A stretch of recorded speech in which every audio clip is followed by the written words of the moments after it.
I'm not interested in the next generation, dear. I'm interested in us. You're only a rebel from the waist downwards, he told her. What does that mean? We have to talk about that. You're only a rebel from the waist downwards. So when they have their little liaisons in Mr. Charrington's shop, what are they doing? They're having sex, right? And that's a big piece of rebellion for the party, is having sex with somebody. And so he's literally just saying, you are only a rebel from the waist down because you have sex with people, and that's the only way that you're rebellious. Because what's above the waist? It's your brain. And he's like, you are just kind of clueless, and you're actually not really a rebel, only a rebel from the waist down. It's a huge insult to lob at somebody, especially Julia right now, right? They're having like a really pivotal moment in their relationship, and he's just like, you're only a rebel from the waist down. You're not a true rebel because your brain is not part of it. She thought this brilliantly witty and flung her arms around him in delight. Do you think he thinks it's funny? Do you think he is like, wow, it's so brilliant? Or do you think he meant that as an insult?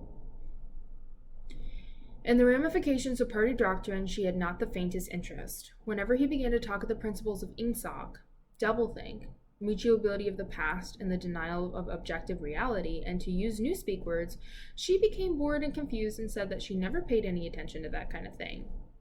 One knew that it was all rubbish, so why let oneself be worried by it? She knew when to cheer and when to boo, and that was all one needed. If he persisted in talking of such subjects, she had a disconcerting habit of falling asleep. Do you appreciate when people fall asleep while you're talking? Are you like, wow, I feel very heard and respected right now because you fell asleep? Oh, so probably Winston's not too happy about this. She was one of those people who can go to sleep at any hour and in any position. Talking to her, he realized how easy it was to present in an appearance of orthodoxy while having no grasp whatever of what orthodoxy meant. In a way, the worldview of the party imposed itself most successfully on people incapable of understanding it. Okay, that's a really difficult sentence. I'm going to read it again. In a way, the worldview of the party imposed itself most successfully on people incapable of understanding it. They could be made to accept the most flagrant violations of reality because they never fully grasped the enormity of what was demanded of them and were not sufficiently interested in public events to notice what was happening. By lack of understanding, they were made sane. They simply swallowed everything, and what they swallowed did them no harm because it left no residue behind, just as a grain of corn will pass undigested through the body of a bird. Okay, so we have to talk about that. So what is that all saying? That, the party can just say all these things, and as long as you don't understand it, you're fine. Ignorance is bliss. Have you ever heard that statement?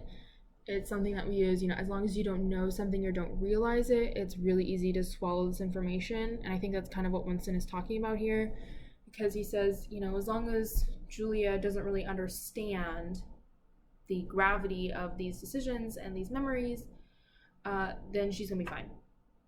But Winston is very much affected by all of these decisions that the party's making and all of these changes because he understands the gravity of the situation. He understands how important it is to have this objective reality that he talks about. And that objective reality is like, you see something in front of you and you're like, there it is. Because remember we said that the party might say, oh, the sky is actually green. And you're supposed to use doublethink and realize that it's green. Well, Winston would say, well, that's not objective reality. Objective reality is the sky is blue. And I know that. And Julia has this capability because she was born into the party that she doesn't need to think about. That's not like a consequence to her. That's not important to her.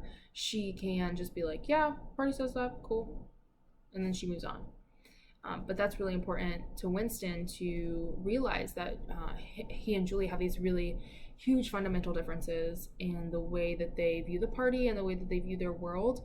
And that's because of that huge age gap that they have, because Winston was born before the revolution, before the party came to power, and Julia was not.